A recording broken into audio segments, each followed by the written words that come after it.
Bien-aimés, shalom, que le Seigneur vous bénisse, vous tous qui nous suivez partout dans le monde entier.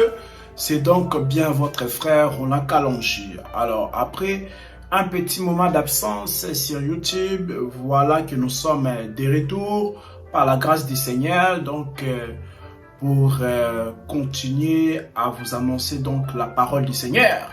Car le témoignage de Jésus-Christ, c'est donc l'esprit de la prophétie. Alors, notre thème d'aujourd'hui, bien-aimé, c'est donc le torrent des cédrons. Nous l'avons puisé, bien-aimé, dans la parole de l'Écriture de 1 Roi chapitre 2, le verset 36 jusqu'à 46. 1 Roi chapitre 2, le verset 36 jusqu'à 46. Avant d'aller plus loin dans notre thème, bien-aimé, nous allons prier, rendre grâce au Seigneur.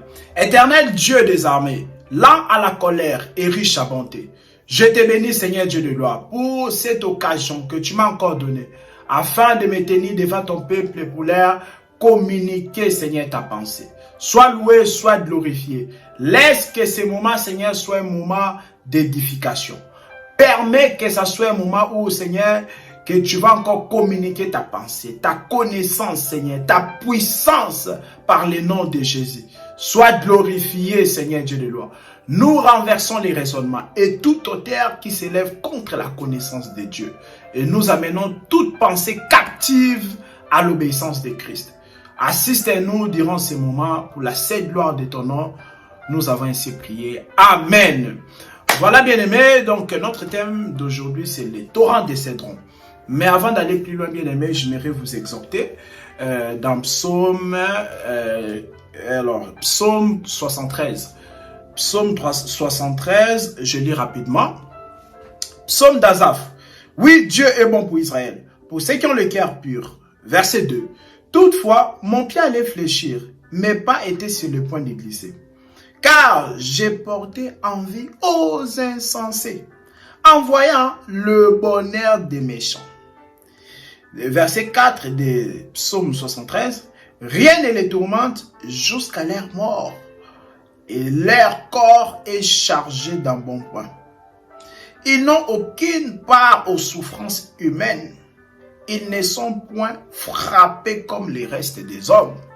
Là, c'est le psalmiste Asaph qui nous parle dans Psaume 73, à partir du verset 1 jusqu'à 5, qui nous dit qu'il a dit, lorsqu'il méditait sur le bonheur des méchants, il dit, mon pied allait fléchir. Il dit que j'étais sur le point de glisser. Voilà. Pourquoi? Parce qu'il était en train de méditer. Il a dit, mais comment ça se fait?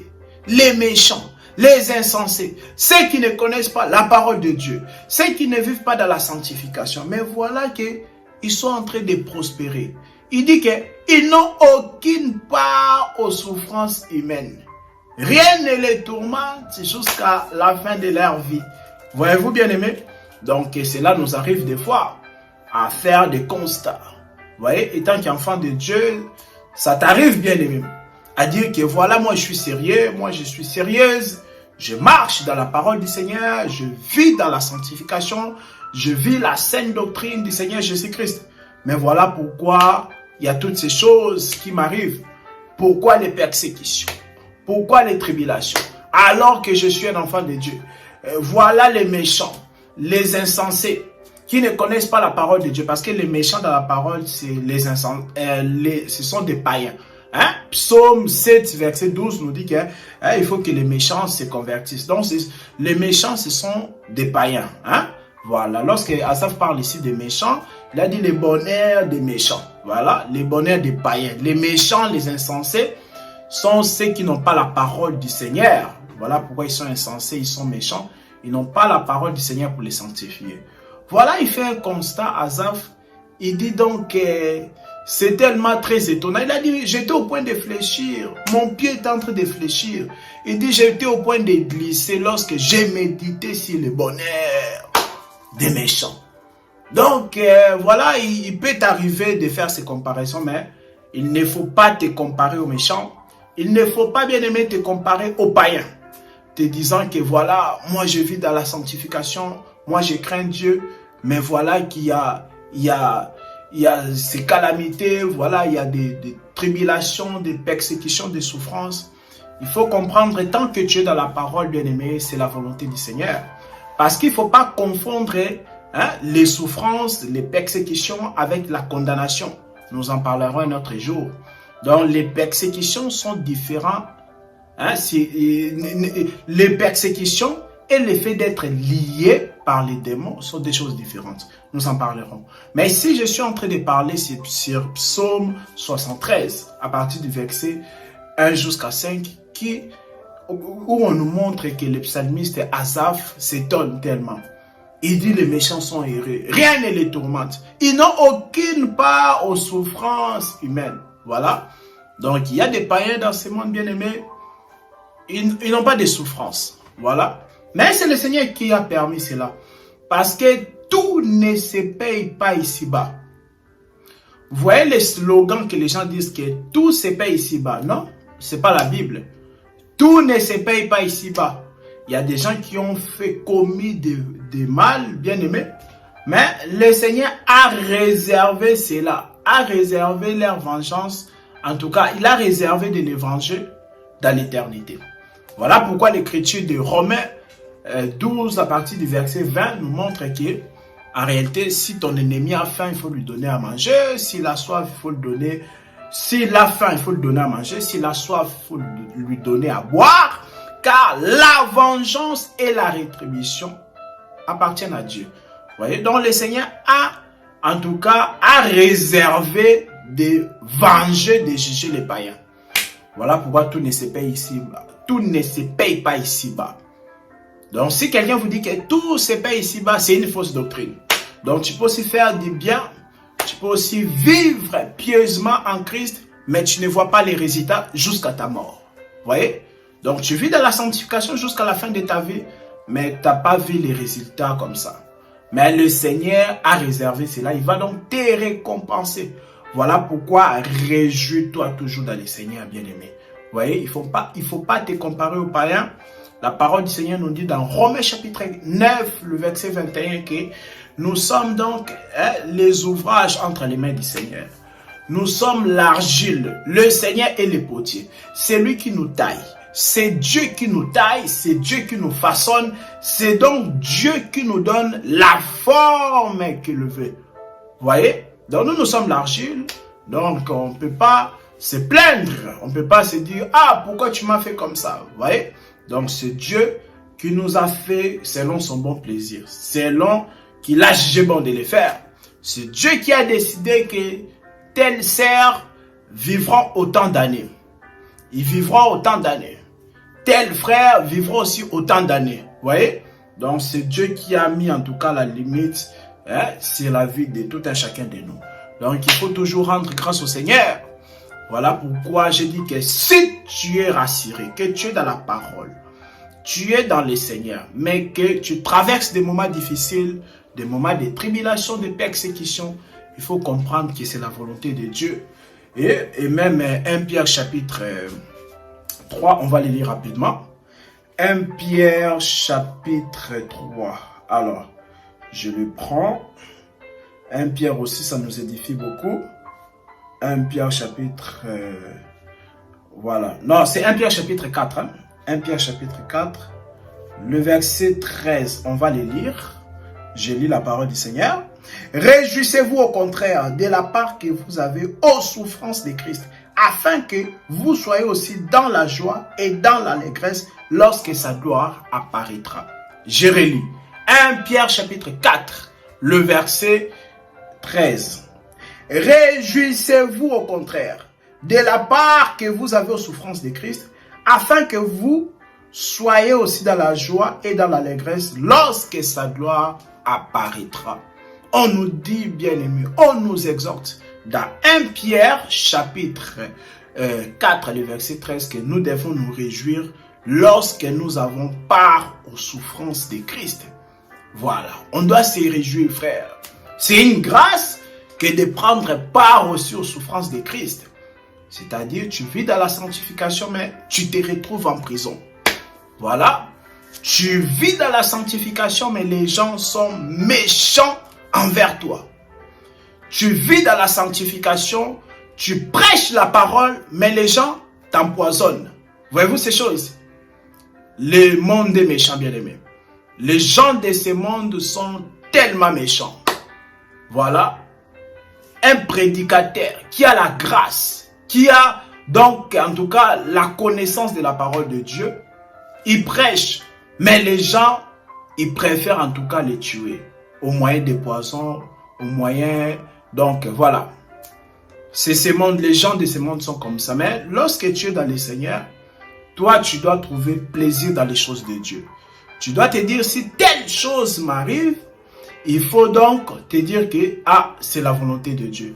Car l'Écriture nous dit dans Romains 8 que toute chose concourt au bien de ceux qui aiment le Seigneur. Voyez? Toute chose concourt au bien de ceux qui aiment Dieu. Lorsque tu prends, en tout cas, tu as part aux souffrances de Christ, il faut te réjouir car le Seigneur t'a jugé digne aux souffrances de Christ. Hein? Tu prêches la sanctification, tu te retrouves en prison, tu vis dans la sanctification, tu te retrouves en prison comme Joseph, il faut bénir le Seigneur. C'est ça même Joseph. Hein? Joseph, il a voulu vivre la sanctification. Il a vécu la sanctification, mais il s'est retrouvé en prison. Il a fui la femme de son maître. Il a dit, je ne coucherai pas avec la femme de mon maître. Hein? Et ensuite, il s'est retrouvé en prison. La femme a dit les mensonges sur Joseph, ainsi Joseph s'est retrouvé en prison, bien-aimé. Voilà, c'est ça la vie de Dieu. C'est ça en tout cas la marche chrétienne. Hein? Tu peux vivre dans la sanctification et te retrouver dans des problèmes. Hein? Dans les persécutions. Parce qu'il y a une différence entre jugement et persécution. Juger quelqu'un, c'est lorsque tu mérites vraiment. Hein? Tu as commis une faute, on te juge. Hein? Du coup, on te met en prison, on te condamne. Là, c'est autre chose. Mais la persécution, c'est que tu ne mérites pas ça. Ce n'est pas de ta faute. Les gens, ils ont dit des mensonges sur toi. Vous voyez? Ce n'est pas de ta faute. C'est les gens qui ont témoigné faussement contre toi. Voilà. Et tu te retrouves dans les problèmes. Donc, 1 Pierre 3, 1 Pierre chapitre 4, le verset 13 nous exhorte, en tout cas, à se réjouir lorsque nous avons part aux souffrances de Christ. Il ne faut pas te comparer aux païens, dire que les païens, rien ne les tourmente. En tout cas, ils sont heureux, tout ça. Non, il ne faut pas envier les païens, bien-aimés. Non. Il ne faut pas envier les païens. Voilà pourquoi lorsque Asaph voulait le faire, il a dit lorsque j'ai porté envie aux païens, mon pied était en train de fléchir. Asaph était en train de tomber. Il a dit quoi? J'étais sur le point de glisser. Voilà. Pourquoi? J'ai porté envie aux insensés, aux païens. Tu ne peux pas envier un païen bien-aimé. Un païen n'a pas l'esprit de Dieu. Voilà. Un païen, s'il ne se convertit pas jusqu'à la fin de sa vie, il finira donc en enfer, bien-aimé. Voilà, toi tu as le Saint-Esprit, toi tu as donc les promesses de Dieu. Et comme je dis que le slogan « Tout se paye ici-bas », c'est une fausse doctrine. Tout ne se paye pas ici-bas. Voyez-vous? Donc c'était la petite exhortation avant d'aborder notre thème qui est donc les torrents de Cédron. Alors, revenons dans notre thème, les torrents de Cédron. Nous l'avons puisé, comme nous avons dit au début, que dans la parole de l'Écriture de 1 Roi chapitre 2, le verset 36 à 46. Nous allons le lire rapidement. 1 Roi chapitre 2, le verset 36. Le roi fit appeler Shimei et lui dit, bâtis une maison à Jérusalem. Tu demeureras et tu n'en sortiras point pour aller de côté ou d'autre. Sache bien que tu mourras le jour où tu sortiras et passeras le torrent de Cédron. Ton sang sera sur ta tête. Shimei répondit au roi, c'est bien. Ton serviteur fera ce qu'il dit mon seigneur, le roi. Et Shimei demeura longtemps à Jérusalem. Le verset 39 de 1 Roi chapitre 2. Au bout de 3 ans, il arriva que 2 serviteurs de Shimei s'enfuirent chez Akish, fils de Maka, roi de Gath. On les rapporta à Shimei en disant, voici tes serviteurs sont à Gath. Shimei s'éleva, scella son âne et s'en alla à Gath chez Akish pour chercher ses serviteurs. Shimei donc s'en alla et il ramena de Gath ses serviteurs. On informa Salomon que Shimei était allé de Jérusalem à Gath. Et qu'il était de retour. Le roi fit appeler Shimei et lui dit, ne t'avais-je pas fait jurer par l'Éternel et ne t'avais-je pas fait cette déclaration formelle? Sache bien que tu mourras le jour où tu sortiras pour aller de côté ou d'autre. Et ne m'as-tu pas répondu, c'est bien, j'ai entendu.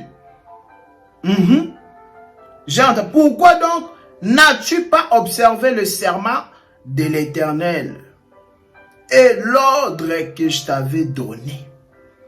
Et le roi dit à Shimei, tu sais au-dedans de ton cœur tout le mal que tu as fait à David mon père.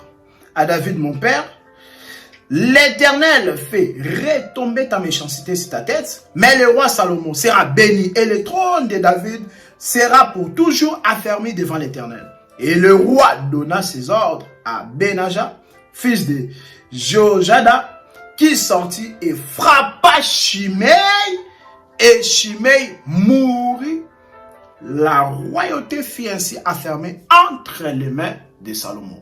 Nous venons de faire la lecture, bien-aimés, de 1 Roi chapitre 2, le verset 36 jusqu'à 46. On nous raconte une histoire très intéressante, que un jour le roi Salomon avait dit à Shimei de bâtir une maison à Jérusalem et d'y demeurer longtemps, en tout cas. Et l'interdiction était que Shimei ne devait pas sortir un jour du côté ou d'autre pour sortir de cette maison-là. Il devait seulement y demeurer. Voyez-vous ces choses? Shimei ne pouvait pas sortir pour aller de côté ou d'autre. Et on l'a interdit aussi de traverser donc les torrents de Cédron.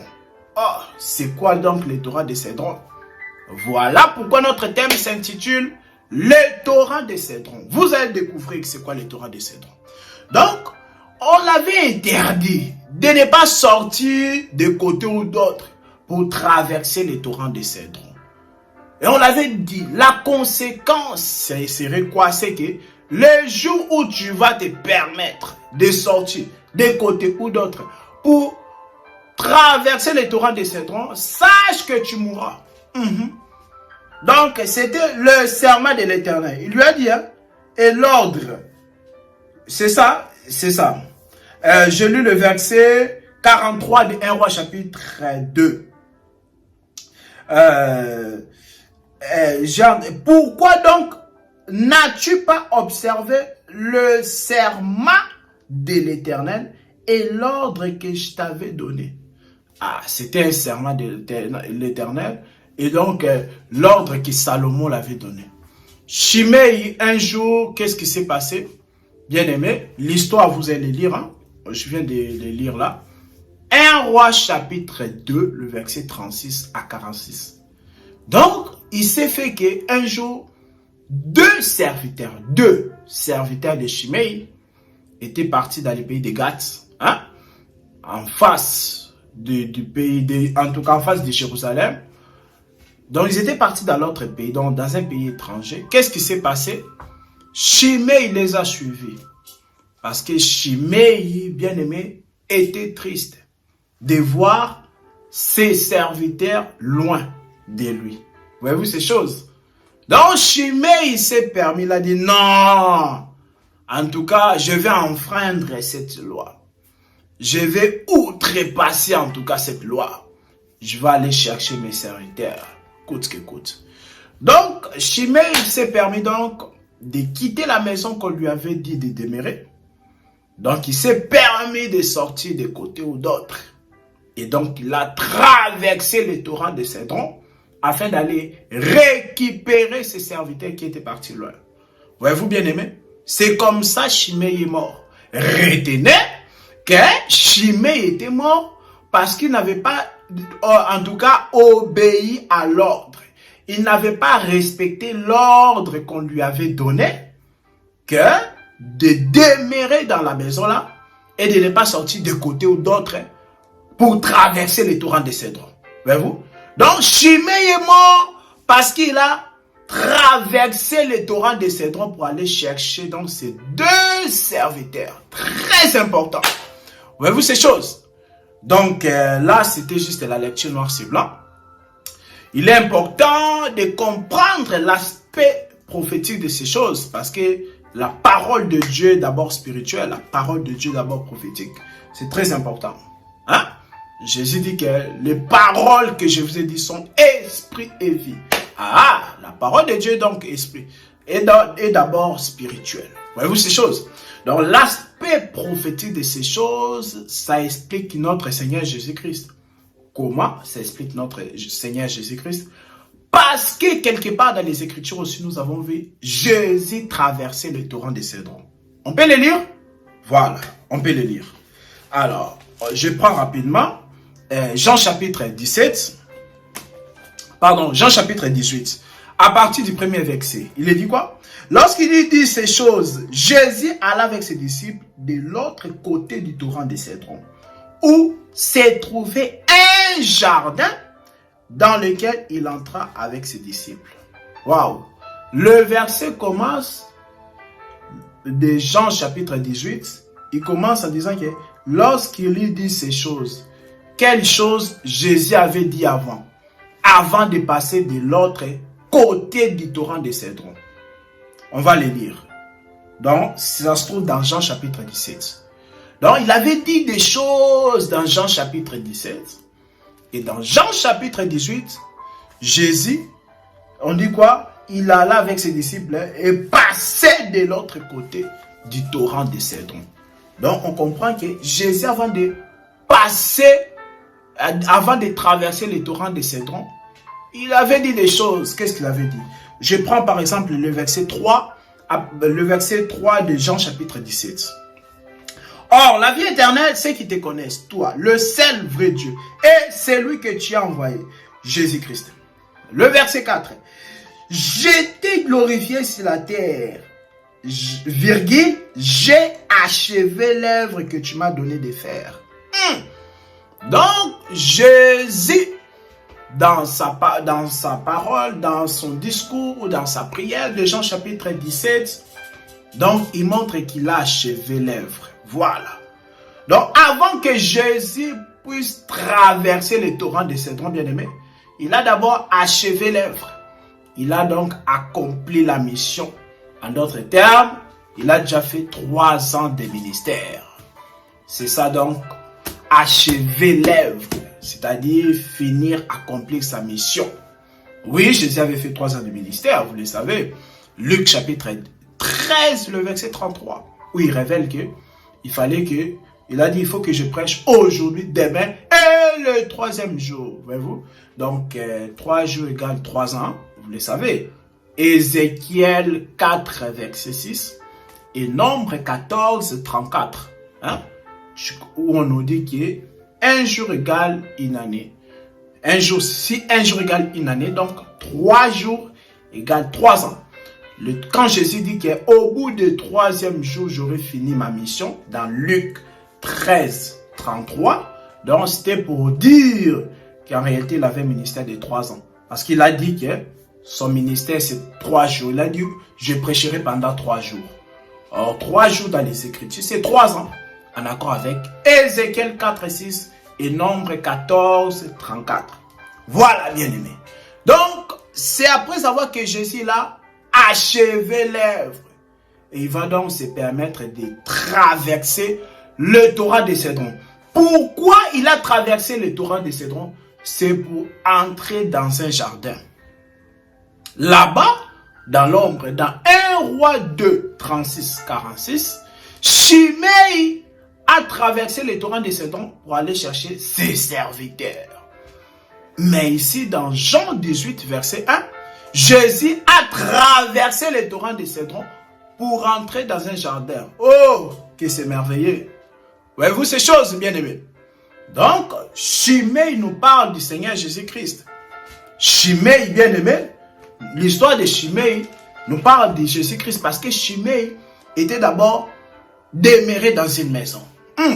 Shimei demeurait dans une maison. Au bout de 3 ans, qui s'est permis de sortir du côté et d'autres pour traverser les torrents de Cédron afin d'aller récupérer donc ses serviteurs.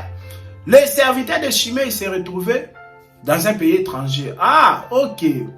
Hein? S'est retrouvé à l'étranger, à Gath. Hein? Voilà. Là-bas, il y avait un autre roi. Donc, on comprend qu'il s'est retrouvé dans un autre pays étranger. Donc, en d'autres termes, ces serviteurs-là, les serviteurs de Shimei, s'est retrouvé en captivité, frère. Voilà pourquoi Shimei était triste. Ah, Shimei, il a dit non, coûte que coûte, je dois aller les récupérer, frère bien-aimé. Vous voyez? Donc, il devait aller récupérer ses serviteurs parce qu'il était triste. Il se disait qu'ils sont loin de moi. Sûrement, donc, ils sont en captivité. Vous voyez? On est en train de les faire souffrir. Je dois bouger. Je dois transgresser la loi du roi Salomon pour traverser seulement les torrents de Cédron. Voyez-vous ces choses? Donc, il a d'abord demeuré 3 ans. Donc, les 3 ans là, bien aimé, nous parle simplement de la loi, les prophètes et les psaumes. Parce que lorsque vous lisez, bien aimé, Luc chapitre 24, le verset 44, Jésus dit qu'il fallait que s'accomplisse de moi, il fallait que s'accomplisse dans la loi, les prophètes et les psaumes, ce qui me concerne, moi, Jésus. Voyez-vous ces choses? Jésus, donc, nous révèle dans Luc 24, 44, que avant que lui puisse venir, donc il y a eu d'abord la loi, le prophète et les psaumes qui l'avaient précédé. Ok. Et donc, nous comprenons aussi les 3 ans là de Shimei qu'il a demeuré dans la maison. C'est ça, le 3 ans, c'est le chiffre 3. C'est ça, j'ai dit, ça représente la loi, le prophète et les psaumes.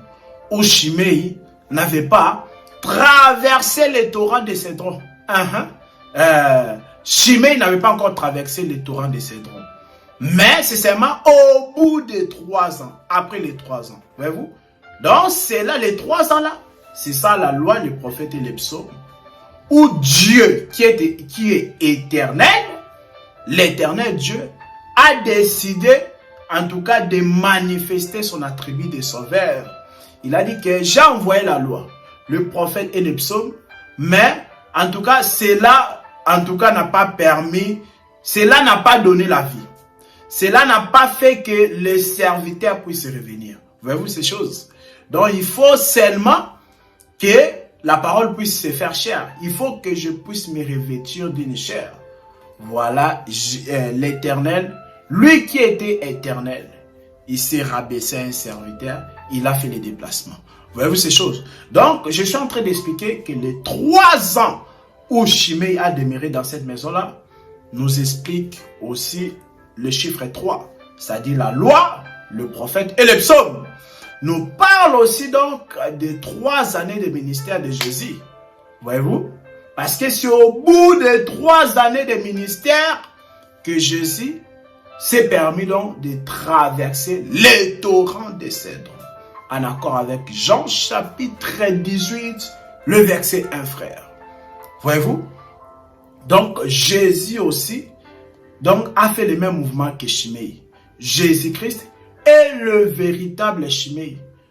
Voilà. Qui s'est permis aussi de traverser, les torrents de Cédron. Or, il leur avait été prohibé. Il leur avait été interdit de traverser les torrents de Cédron. Voilà. Shimei, on a dit, les jours que tu traverseras, tu mourras. Jésus aussi. Ah, en réalité, il était aussi mort. Mais il n'est pas écrit noir sur blanc dans Jean 18. Quand tu traverses les torrents de Cédron, frère, tu dois mourir. Et Jésus le savait. Voilà pourquoi il a dit, j'ai achevé l'œuvre. C'est après avoir achevé l'œuvre. Après avoir achevé l'œuvre, frère bien-aimé, que Jésus s'est permis donc de traverser les torrents de Cédron. Voyez-vous? Ah, c'est tellement merveilleux. Donc, Chimée, on a vu, donc c'était au bout de 3 années, qui va donc traverser le torrent de Cédron. Donc, pour vous répondre, bien aimé, si la question c'est quoi le torrent de Cédron? Le torrent de Cédron, donc, c'est donc la loi, frère. Bien aimé. Le torrent de Cédron, c'est donc la loi. Donc, c'est la loi qu'il ne fallait pas outrepasser. C'est la loi qu'il fallait seulement obéir à tout prix. Sinon, tu allais subir donc la mort.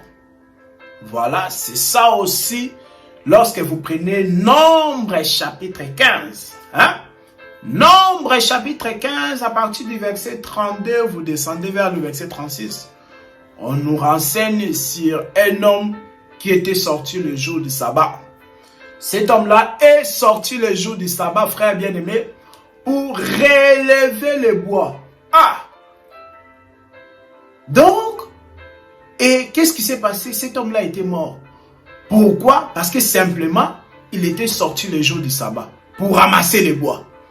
Le jour du sabbat, et l'assemblée d'Israël l'a lapidé, l'a donc trucidé.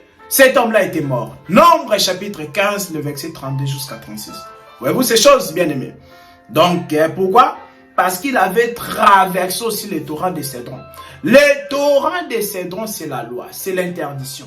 Pourquoi? Parce que il avait été dit dans Exode chapitre 31, le verset 15, que pendant 3 jours tu travailleras, mais le 7e jour, qui est le jour du sabbat, sera donc consacré à l'Éternel.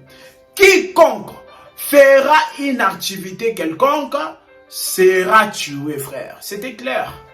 Exode 31, le verset 15. Voilà pourquoi cet homme-là, dans Nombre chapitre 15, le verset 32, il était mort. Juste parce qu'il a ramassé les bois le jour du sabbat. Cet homme-là aussi était l'ombre de notre Seigneur Jésus-Christ. Parce que le Seigneur Jésus-Christ, c'est lui le véritable homme qui était mort à cause du sabbat. Voyez-vous ces choses? Donc Jésus, lorsqu'il est venu, il guérissait aussi les malades le jour du sabbat. On l'a dit, mais qu'est-ce que tu es en train de faire? Tu es en train de profaner le sabbat. Au lieu de sanctifier le sabbat, frère, toi tu es en train de profaner le sabbat. Donc pour cela, il devait mourir. Voilà pourquoi, dans Jean chapitre 5, le verset 18, on a dit que, donc la Bible dit que les Juifs cherchaient à le faire périr.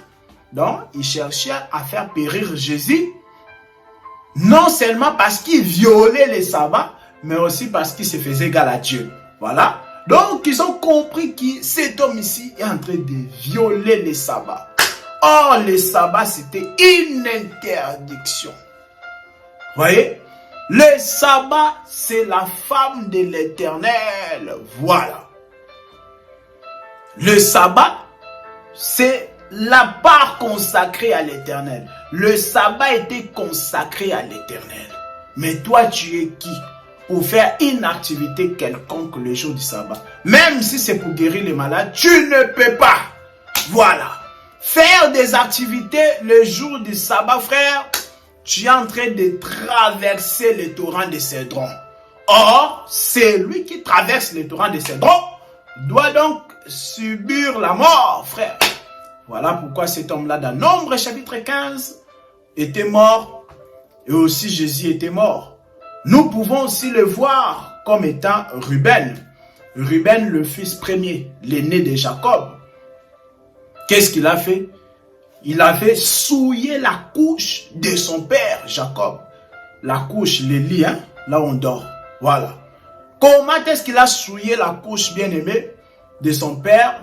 Parce qu'il a pris la femme de son père.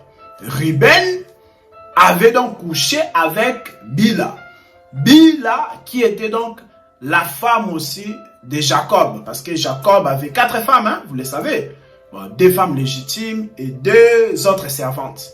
Il avait Rachel, il avait Léa, il avait Zilpa, il avait aussi Bila. Vous voyez? Donc Ruben un jour s'est permis aussi de coucher avec Bila. Bila qui était donc la femme de son père Jacob. Et lors de la bénédiction prophétique dans Genèse chapitre 49, on a dit que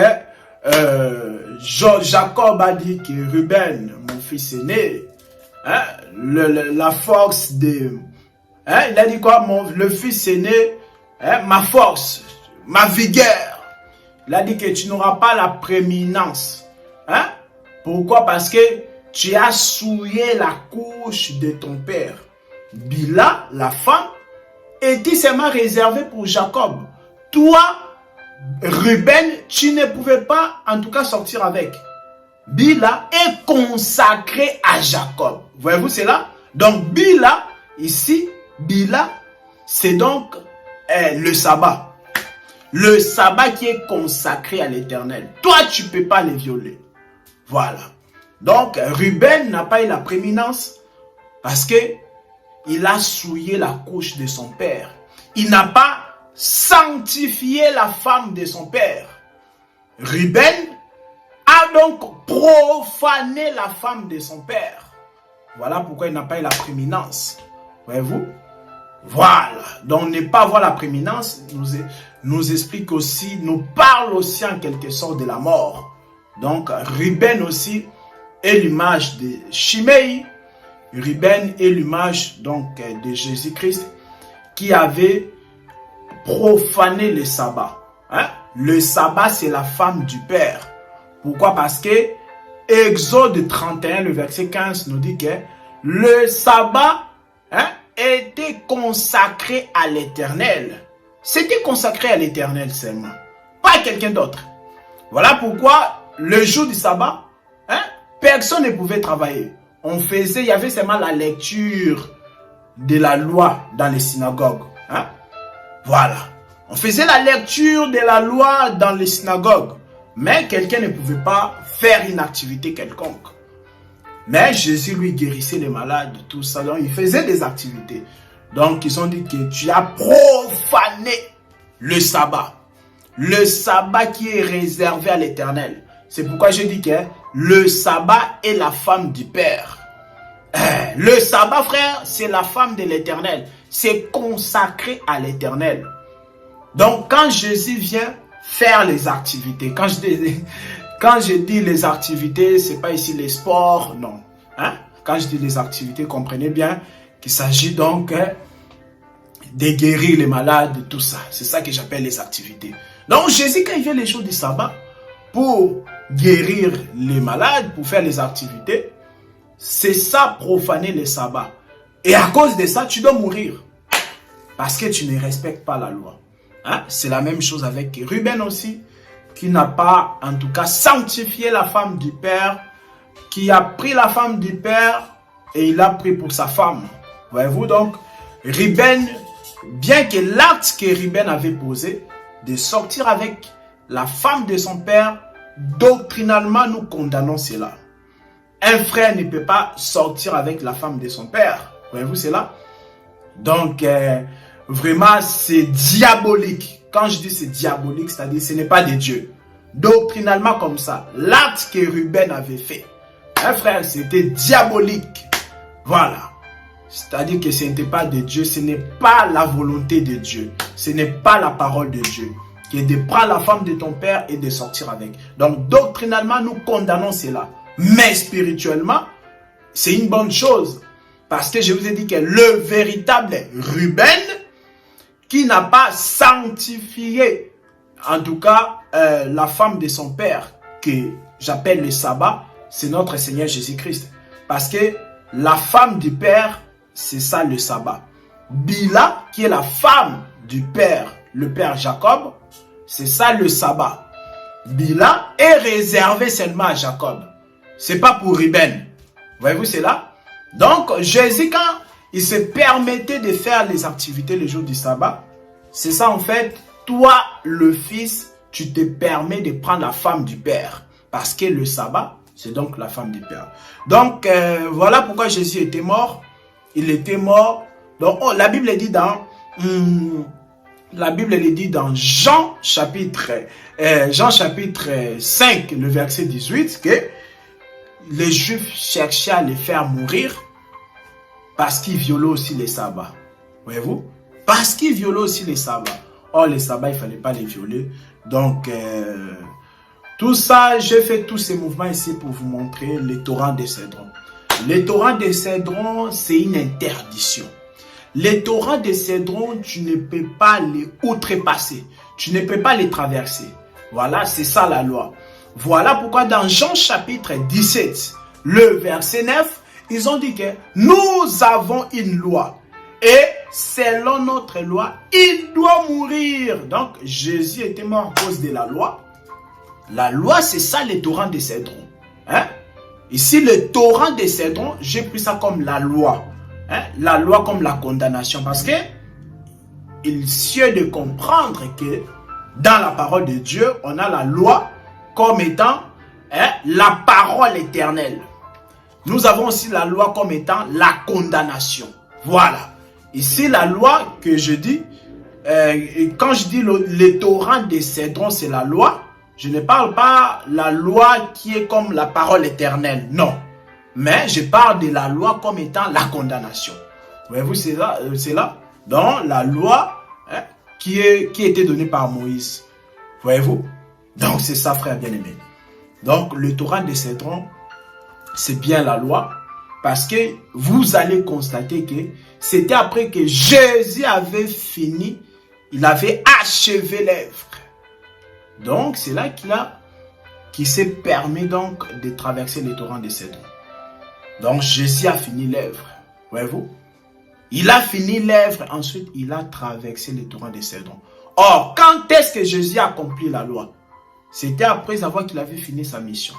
Voyez-vous cela? Parce que Jésus était né sous la loi. Galates chapitre 4, le verset 4. Il était né d'une femme, né sous la loi. Galates 4, le verset 4. Voyez-vous?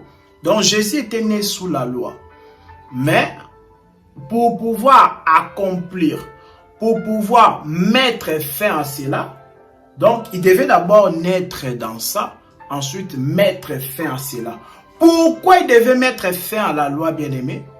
Parce que, quand je dis mettre fin à la loi ici, c'est-à-dire accomplir la loi. Voyez-vous? Voilà, c'est ça l'écriture de Romains. Hein? Romains chapitre 10, le verset 4, qui nous dit que Christ est la fin de la loi pour la justification de ceux qui croient. C'est-à-dire que si toi, bien-aimé qui me suis, tu ne crois pas que Christ est la fin, est la fin de la loi. C'est-à-dire que tu es toujours en train de vivre sous la loi. Voilà pourquoi dans ton église, on t'enseigne toujours les choses de l'ancienne alliance là. On te dit d'enlever les sandales avant de prier.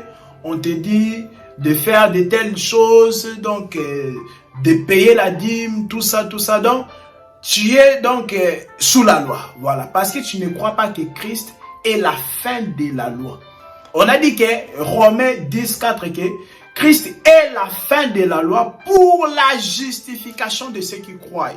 Donc, quand tu crois que Christ est la fin de la loi, c'est en ce moment-là, tu reçois la justification par la foi.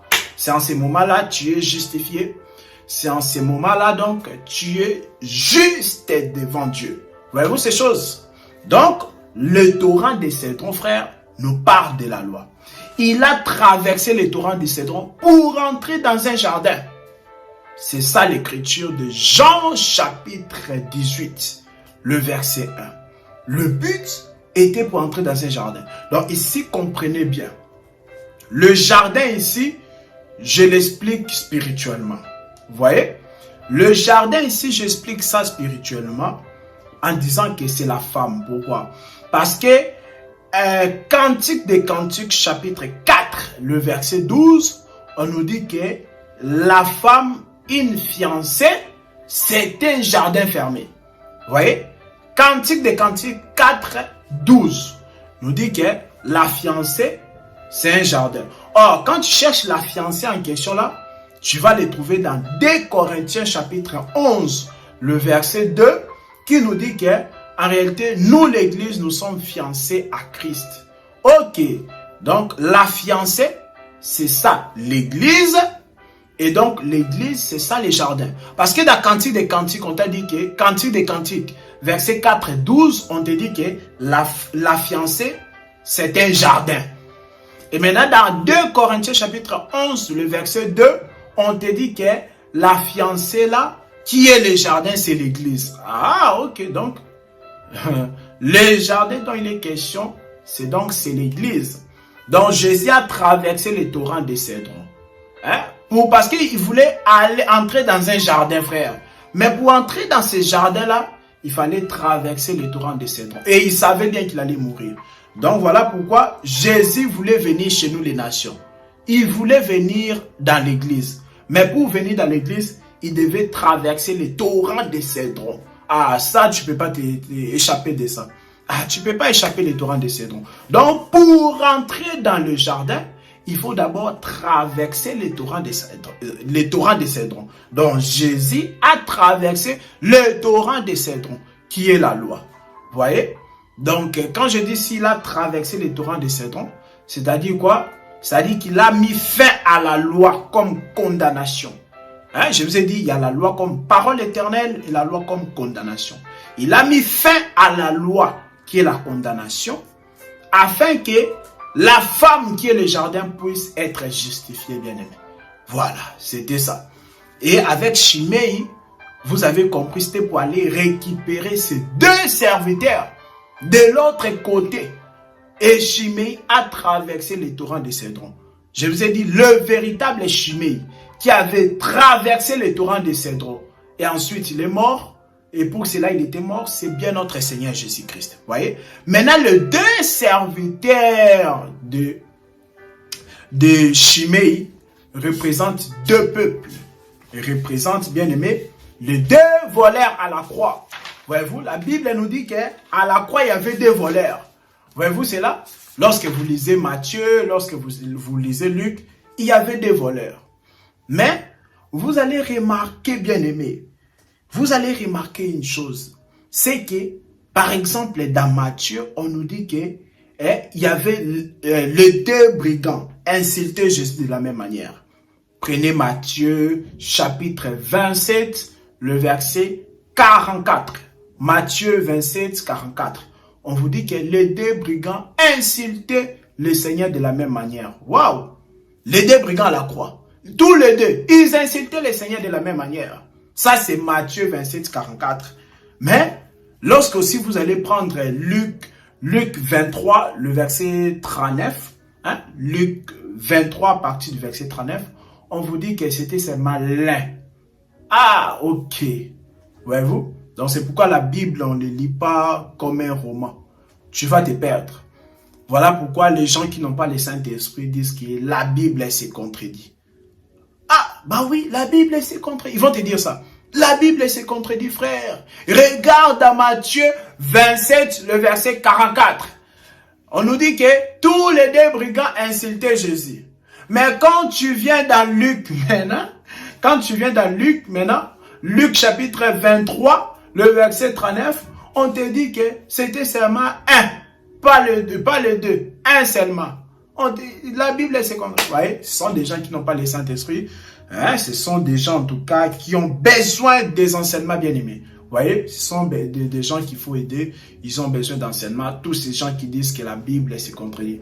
La Bible ne se contredit pas. La Bible, c'est la pensée de Dieu. Donc, si tu veux le comprendre, en tout cas, il faut que le Seigneur puisse te faire grâce, que tu puisses rencontrer les hommes de Dieu qui sont remplis du Saint-Esprit, qui vivent loin de la cupidité, qui vivent loin de l'adultère, loin de l'impudicité. En tout cas, les hommes de Dieu remplis du Saint-Esprit, ce sont de tels hommes qui vont vous communiquer, en tout cas, la puissance de Dieu. Quand je dis la puissance de Dieu ici, c'est donc l'explication des Écritures, frère. Donc, j'étais en train d'expliquer que les 2 serviteurs de Shimei représentent les 2 voleurs à la croix. Oui, frère, les 2 voleurs sont les 2 peuples. Oui, les 2 voleurs à la croix nous parlent de 2 peuples. Israël et l'Église. Parce que Jésus a sauvé deux peuples. L'œuvre de la croix concerne deux peuples. Voilà pourquoi il y a deux bois. Il y a deux bois, frères. La croix, c'est le mélange des deux bois. Voilà, il y avait deux peuples. Dans la croix, sur laquelle Jésus était crucifié, frère, c'est le mélange de deux bois. C'était deux bois. Et aussi, à gauche, et à droite et à gauche, il y avait donc des voleurs.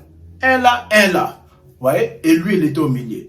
Donc, pour dire que l'œuvre de la croix, c'est pour les deux peuples. Les deux peuples dont il est question, frère, c'est donc Israël et l'Église.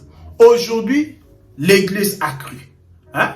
C'est ça, le voleur qui a crié dans Luc chapitre 23, le verset 39. C'est ça le voleur qui avait crié à Jésus. Il a dit à l'autre là, ne crains-tu pas Dieu? Voyez-vous ces choses? Il a dit, nous méritons, mais lui ne mérite pas. Après, il a dit que, souviens-toi lorsque tu reviendras dans ton royaume. Voyez-vous? Donc, il y a un voleur qui était sauvé. Dans Luc chapitre 23, le verset 39. Il y a un voleur qui était sauvé. Mais l'autre, comme ça, il n'était pas sauvé. Mais il sera sauvé plus tard. Voyez-vous? Donc, spirituellement, il sera sauvé plus tard. Mais là, à la croix, là, il n'y a qu'un qui a été sauvé. Pour expliquer que c'est l'Église qui est sauvée aujourd'hui. C'est l'Église qui a réussi la prédication de la croix. C'est l'Église qui a accepté la divinité de notre Seigneur Jésus-Christ. Voyez-vous ces choses? C'est l'Église qui a accepté le Seigneur Jésus-Christ. Mais l'autre n'a pas encore accepté. L'autre, c'est le peuple d'Israël. L'autre brigand, c'est donc le peuple d'Israël. Qui pour lui, Jésus est un faux prophète. Jésus n'est pas Dieu. Jésus n'est pas le sauveur. Pourquoi? Parce qu'il est tombé dans l'assoupissement. Il est un peu aveuglé pour ce moment. Mais, un jour, on va donc lui donner le Saint-Esprit. C'est ainsi qu'il va donc se repentir. Donc, l'autre brigand là, c'est Israël. Mais il sera sauvé. Mais pas aujourd'hui. Il sera sauvé après l'enlèvement. Lorsque vous regardez donc le calendrier prophétique. C'est-à-dire qu'après l'enlèvement de l'Église, il y a donc les deux soins qui vont venir prêcher la parole en Israël. C'est là qu'il y aura un grand nombre. Un nombre de 144 000 qui seront déjà sauvés avant que les restes aussi d'Israël soient sauvés. Voilà, frère. Donc, Shimei qui a traversé le torrent de Cédron pour l'amour de ses serviteurs, c'est lui notre Seigneur Jésus-Christ, qui avait accepté, en tout cas, d'accomplir la loi. Qui avait accepté en tout cas d'accomplir la loi afin que nous soyons sauvés. Voilà. Shimei a été tué. Shimei était mort. Quand tu poses la question à la Bible, pourquoi Shimei était mort? Parce qu'il avait désobéi à la loi selon laquelle qui disait que tu ne peux pas sortir du côté ou d'autre pour traverser les torrents de Cédron. Et même Shimei lui-même, si tu le demandes, il va dire, ah, vraiment, moi j'étais mort. Pourquoi? Parce que j'ai traversé les torrents de Cédron pour aller récupérer donc mes deux serviteurs. Vous voyez? Donc les deux serviteurs étaient éloignés de Shimei. Et pour cela, Shimei a dit non, il faut que je puisse les rapprocher. C'est ça. Éphésiens. Éphésiens. On peut prendre ça rapidement. Alors, je prends Éphésiens chapitre 2. Rapidement, bien aimé. Alors, Éphésiens chapitre 2 nous dit quoi? Alors, Éphésiens, il est là. Voilà. Éphésiens chapitre 2, à partir du verset 13. Éphésiens chapitre 2, à partir du verset 13. Nous dit ceci. Voilà, je commence même à partir du verset 12. Souvenez-vous que vous étiez en ces temps-là sans Christ, privés du droit de cité en Israël, étrangers aux alliances de la promesse, sans espérance et sans Dieu dans le monde. Mais maintenant, en Jésus-Christ, vous qui étiez jadis éloignés, vous avez été rapprochés par le sang, par le sang de Christ.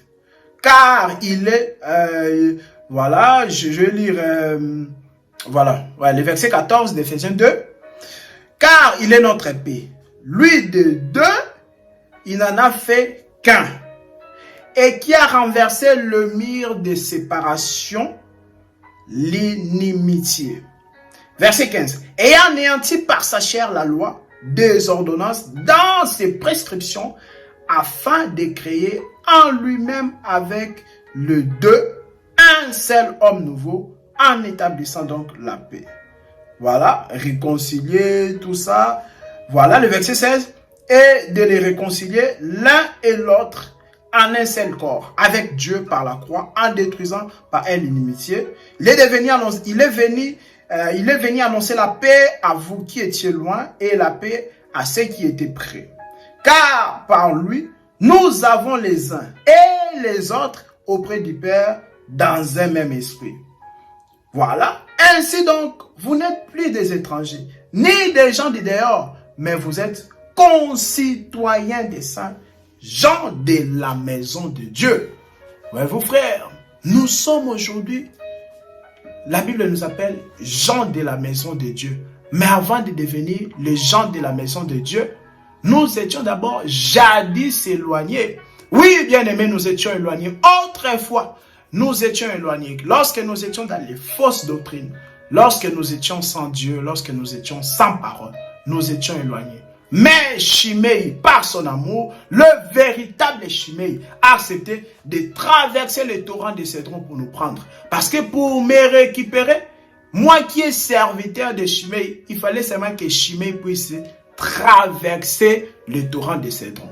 Jésus, pour entrer dans les jardins, il fallait forcément qu'il puisse traverser le torrent de Cédron. De même aussi Shimei, pour aller récupérer ces deux serviteurs. Parce que les deux serviteurs de Shimei, c'est ça donc le jardin. Le jardin, je vous ai dit, c'est ça la femme. Vous voyez?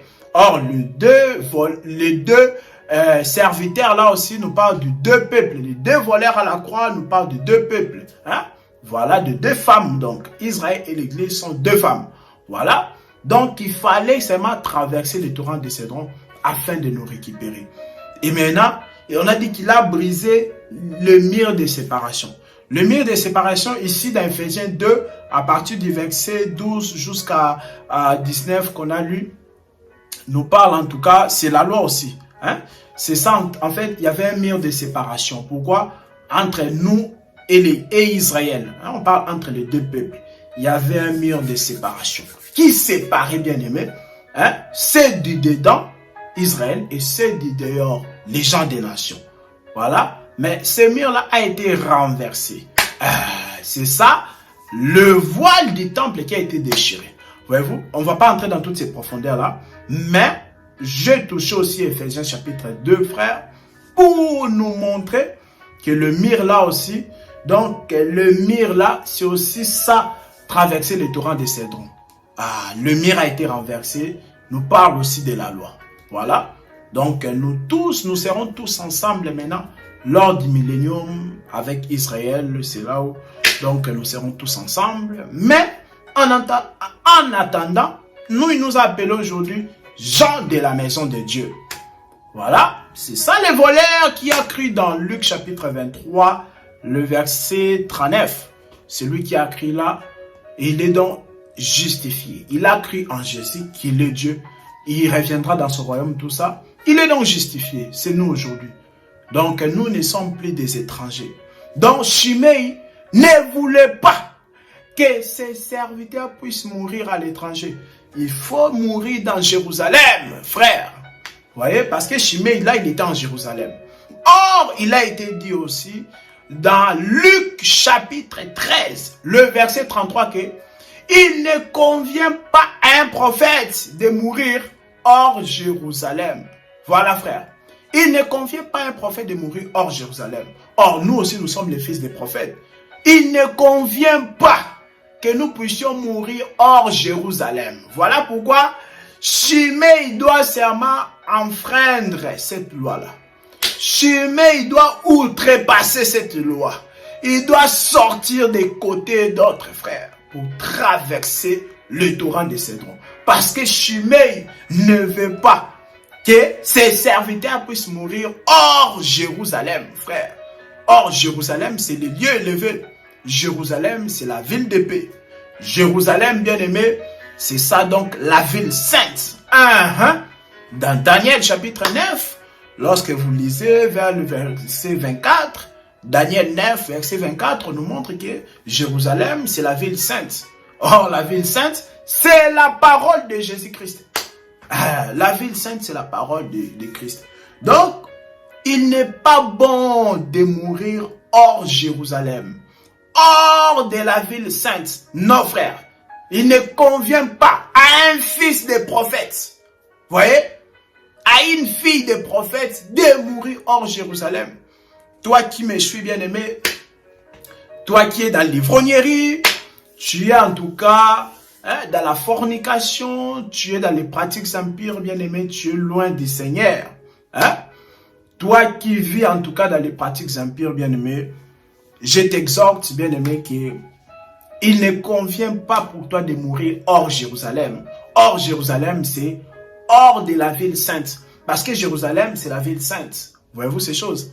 Jérusalem, c'est la ville sainte. La ville sainte, c'est la parole de Dieu. Il n'est pas bon, frère bien-aimé, pour toi de mourir hors la parole de Dieu. S'il faut mourir, il faut mourir en Jérusalem. Il faut mourir dans la parole de Dieu. Pas dans n'importe quelle parole. Pas dans l'évangile des hommes, non. Voilà. Pas dans l'évangile des hommes de ce monde qui ont fabriqué eux-mêmes leur évangile. Non, frère. S'il faut mourir dans Jérusalem. Jérusalem, c'est la ville sainte. C'est ça la parole de Dieu. Voilà. Shimei, frère bien-aimé, accepter la mort afin que toi, tu ne puisses pas mourir, frère, loin de Jérusalem. Que tu ne puisses pas mourir hors Jérusalem, mais que tu puisses mourir dans la ville. Dans la ville sainte qui est donc la parole de Dieu. Voilà, bien-aimé, nous arrivons déjà vers la fin de cette prédication sur le torrent des Cédrons, bien-aimé. Donc, nous avons démontré ici, vous avez vu la marche qu'on a fait en expliquant le torrent des Cédrons, en expliquant l'amour de Shimei, en expliquant l'amour de l'homme là dans Nombre chapitre 15, verset 32. Il avait l'amour pour le bois. Parce qu'il voulait relever le bois. Le bois était par terre. Or, le bois là, c'est toi, c'est moi. C'est toi et moi, frère. Parce que Jésus nous a identifiés aussi au bois.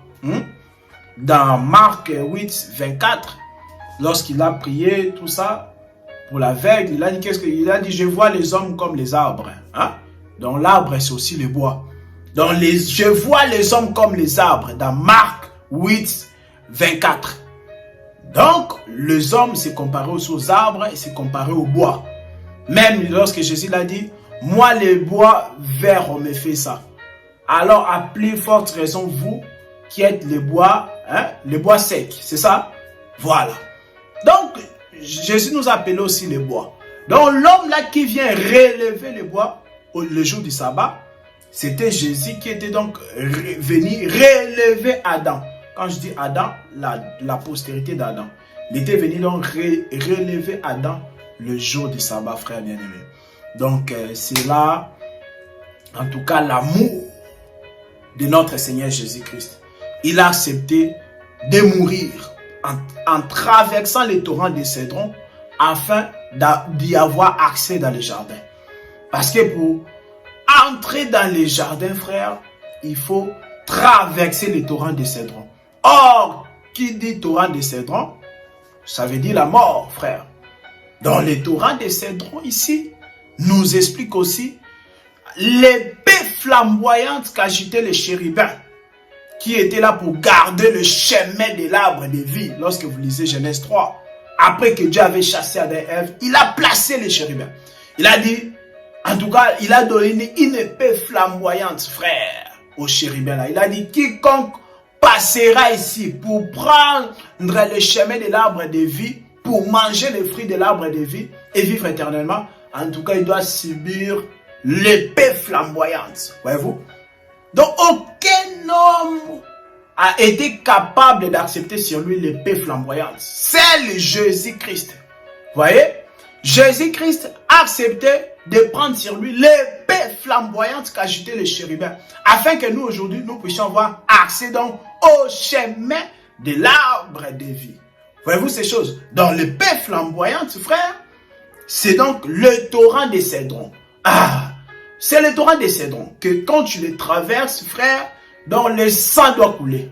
Ah, donc il y a la mort. Quand tu traverses le torrent des Cédrons, quand tu veux traverser le paix flamboyante, en tout cas, ça doit passer sur toi. Et tu dois mourir. Donc voilà, c'est ça l'amour de notre Seigneur. Et nous avons vu cela aussi dans sa marche. Donc il a, en tout cas, il a désobéi. En tout cas, il a mis fin à certaines lois. Voyez-vous?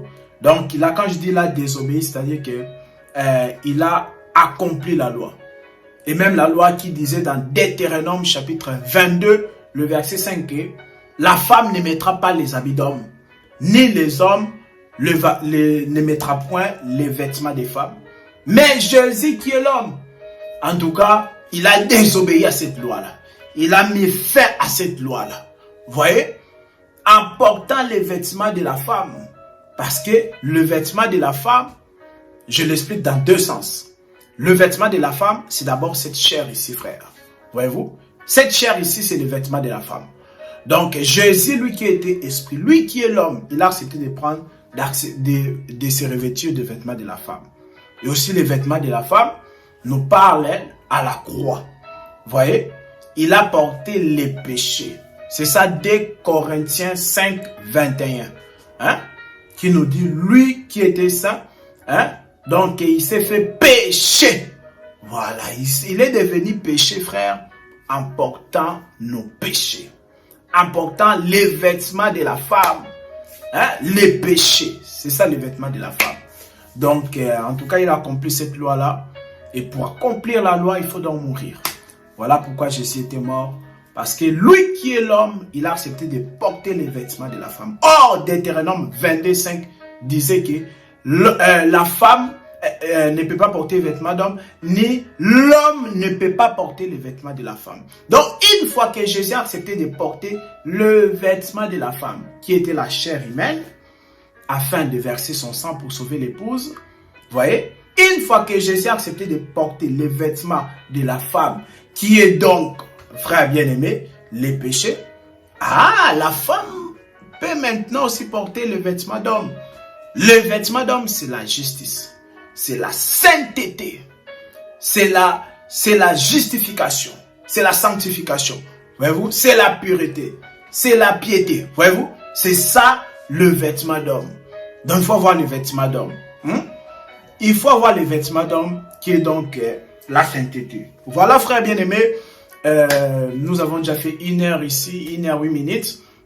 Donc c'est là que nous avons voulu partager avec vous, à comprendre cela, bien-aimé, que tu ne peux pas mourir hors Jérusalem. Si Shimei était mort, c'était pour que ses serviteurs ne puissent pas mourir hors Jérusalem. Vous voyez, c'était par amour qu'il a traversé les torrents des Cédrons. Hein? Il a accepté de franchir. Hein? Il a accepté de franchir cette loi-là. De passer les torrents des Cédrons. Afin que ses serviteurs soient donc sauvés. Les serviteurs de Shimei, c'est donc toi et moi. Voilà pourquoi, bien aimé, nous avons été, Romains 6, 22, nous dit que maintenant, étant devenus justes, nous devons produire, donc nous avons pour fruit la sainteté. Vous voyez? Donc nous devons produire donc la sainteté, frère, parce que nous avons été rachetés à un grand prix. Donc, autrefois, nous étions esclaves dans le péché. Mais aujourd'hui, maintenant, nous sommes esclaves de Dieu. Voilà, il nous a rachetés pour que nous devenions donc esclaves de la justice de Dieu. Voyez-vous ces choses? Donc, c'est cela que je voulais partager avec vous, à comprendre qu'il ne convient pas à toi, frère bien-aimé, à toi, ma sœur, de mourir hors Jérusalem. Mourir hors Jérusalem, c'est mourir loin du Seigneur. C'est mourir loin de la parole. Le problème n'est pas la mort, mais où est-ce que tu meurs? Est-ce que tu meurs dans Jérusalem, la ville sainte, qui est la parole? ou tu meurs en dehors de Jérusalem. Il ne convient pas à un prophète de mourir hors Jérusalem. Nous aussi, nous sommes des fils des prophètes. Nous sommes les fils des prophètes. Nous ne pouvons pas mourir hors Jérusalem, frère. Donc, c'était ça, en tout cas, l'exhortation.